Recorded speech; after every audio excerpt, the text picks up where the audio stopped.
todos, como estão? Espero que bem. Vamos lá, dando continuidade ao que eu venho me propondo aqui fazer, de comentar obras do Philip Dick, ou Philip K. Dick, ou Philip K. Dick, como queiram chamá-lo. Eu gosto de encurtar tudo chamando apenas do Philip Dick. E desta vez eu trago esta obra que eu considero, cara, uma grande proposta da editora Aleph, aqui entre nós. Se trata do Realidades Adaptadas. Por que eu falo uma grande proposta? Porque é uma proposta única, até onde é de meu conhecimento, onde uma editora reuniu em apenas um volume grandes contos do Philip Dick que tiveram adaptações com sucesso para o cinema. E no caso aqui nós temos, vamos ver aqui,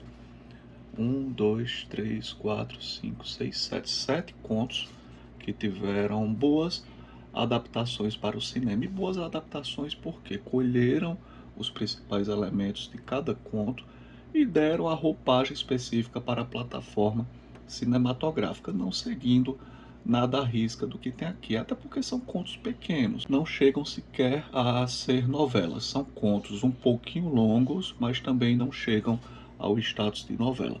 Nós temos aqui Lembramos para Você a Preço de Atacado, que se transformou em Vingador do Futuro. Segunda Variedade, no caso o filme Screamers, com o grande Pete Wellers, né, o primeiro Robocop do cinema, o verdadeiro Robocop, como a gente gosta de dizer.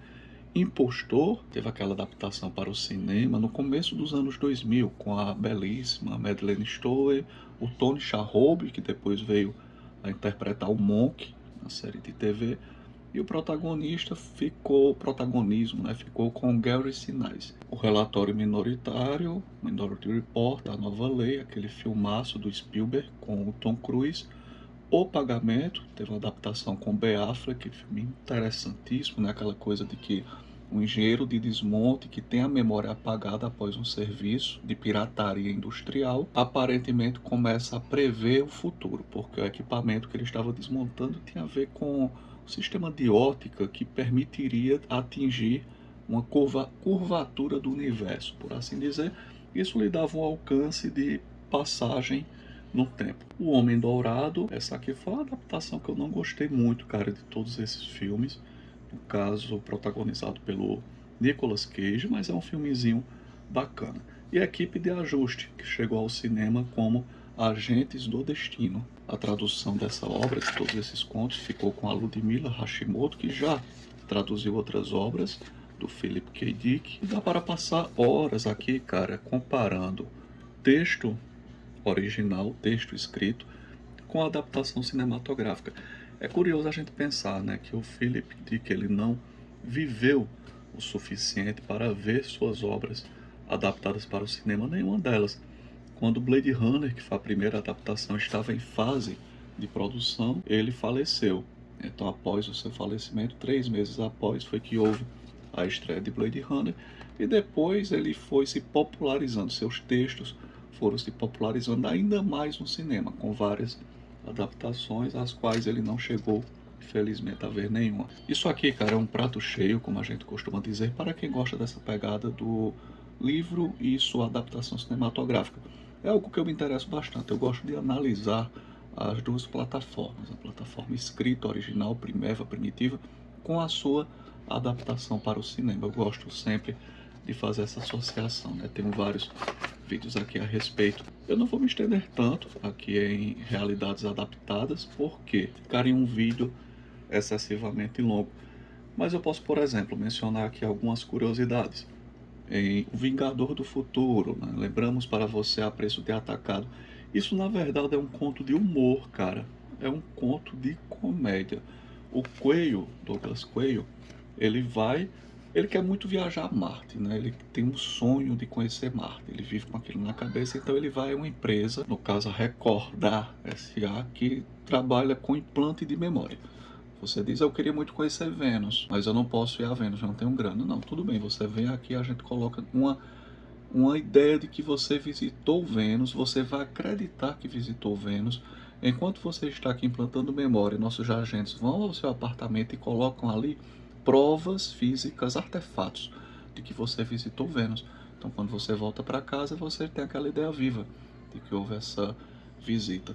Ele queria muito visitar Marte e ainda mais com um ritmo de aventura. Ele queria ser um agente secreto visitando Marte. Ter uma experiência de aventura. Então ele vai a Marte, né? Ele vai a Marte no âmbito virtual, na empresa Recordar, como se fosse um agente secreto da Interplan, que é uma polícia interplanetária. Só que ali tem um problema, cara. Quando estão implantando a memória dele, descobre que ele realmente foi ou é um agente secreto que foi a Marte, executou um plano ali de execução, ou seja, assassinou alguém, teve sua memória apagada pela Interplan e lhe deram uma vidinha medíocre. No que estão fazendo isso com ele, a mente dele é monitorada por um ser vivo que fica implantado em sua mente, monitorando tudo que ele pensa e acontece, e isso é transmitido para a Interplan. Então ele começa a ser caçado em razão disso. Então ele tenta fazer um acordo, né, para não ser eliminado, já que o implante de memória não deu certo. E a missão dele exigia que a memória fosse apagada, mas ele faz uma nova tentativa. Ele diz: olha, vamos fazer o seguinte, vamos fazer um acordo aqui. Eu volto, eu me entrego a vocês, vocês me dão um novo implante de memória com uma ideia bem bacana, como se eu fosse uma pessoa que tivesse alguma relevância no planeta, pelo menos para me sentir útil, não ter uma vida tão medíocre. Então eu volto para o meu cotidiano, né, finjo que sou casado, vou levando minha vida besta e nós ficamos todos amigos.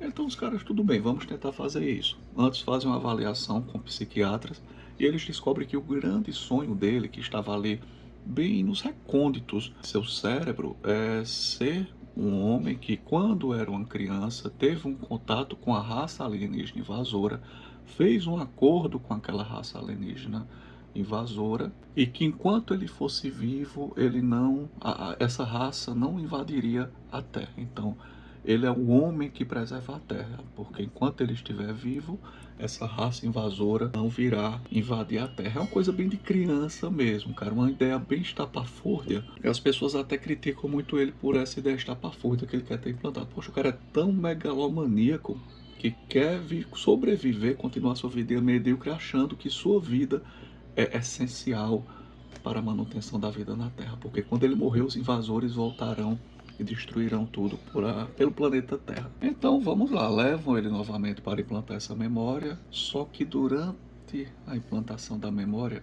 outro problema. Essa ideia era verdade, era verdadeira. Quando ele era criança, ele teve contato com a raça alienígena que disse: olha, manteve um bom contato com ele, né? Olha, nós estamos aqui, viríamos invadir a Terra, mas gostamos tanto de manter esse contato amistoso com você que não vamos invadir o planeta Terra enquanto você for vivo. Então dá erro novamente no implante de memória. Agora os caras da Interplan não podem mexer com ele, porque se matarem o cara, haverá essa invasão alienígena. E o conto acaba aí, tudo nesse ritmo de muito bom humor e de comédia, cara. É realmente divertido.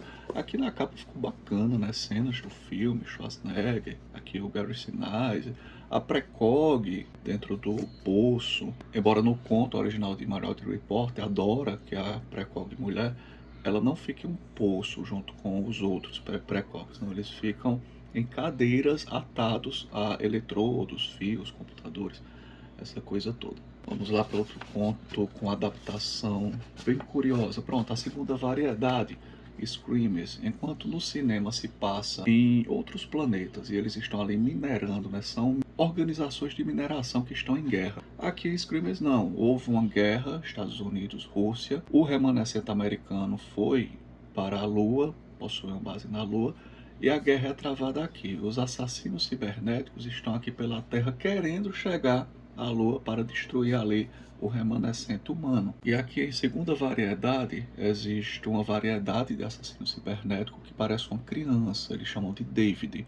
E ele anda com um ursinho de pelúcia. E no filme, na adaptação cinematográfica, deram um jeito de levar esse ursinho. Não tem um David, né? Mas no final sobra um urso de pelúcia com o Peter. Então aquele ursinho começa a se mexer. E a gente entende, opa, sobrou um assassino cibernético aí. O ursinho é um assassino cibernético. Foi a jogada deles. E o Impostor é um conto muito curto, né? O Impostor, da página 109 a 131. Então realmente não deu para desenvolver tanto. No cinema deram um destaque muito grande à esposa do engenheiro, no caso a Madeleine Stover, né? E aqui no conto não, ela não tem esse destaque, ela possui apenas uma participação muito rápida. Mas o final do filme é basicamente o final do conto, o mesmo finalzinho, exceto pela presença ali do cadáver da esposa dele. Minority Report também muito bacana, cara, quando você vê quando uma adaptação é bem feita. Por quê? Realmente só colheu elementos aqui, a existência do pré-crime, dos pré-cogs e de um possível embuste acontecendo para ferrar a vida do comissário Anderton, mas fizeram tudo de forma diferente no conto. No conto aqui a coisa é bem paradoxal, porque não tramaram nada, ninguém tramou nada contra o Anderton, ele realmente foi marcado para matar alguém, no caso uma pessoa que ele nunca viu na vida. Justamente em razão dessa previsão é que ele será levado a matar essa pessoa, só que ninguém tramou para ele. É uma série, uma concatenação de eventos paradoxais. Quem quer sabotar o pré-crime aqui no conto, na verdade, é o exército. Existe um general que quer sabotar o pré-crime porque o exército perdeu muito prestígio neste futuro aqui retratado e quer voltar a ter prestígio conduzindo assuntos policiais. E para isso eles teriam que arruinar o pré-crime. E fica essa coisa no ar bem paradoxal, né? Porque ninguém tramou realmente quanto à queda do Anderton. Não, ele realmente foi, isso tudo foi desdobrado em razão do que os pré-cogs apresentaram. Os pré-cogs são bem interessantes, porque aqueles são descritos como retardados, monstruosidades, pessoas deformadas. Algumas pessoas não gostam nem de olhar para eles. São dois homens e uma fêmea, né? Igual ao cinema. Se diz que, em razão desse grande talento, desse grande poder psiônico dos precogs, isso começa a consumir o seu corpo, de forma que eles se tornam totalmente assim, deformados, figurinhas deformadas.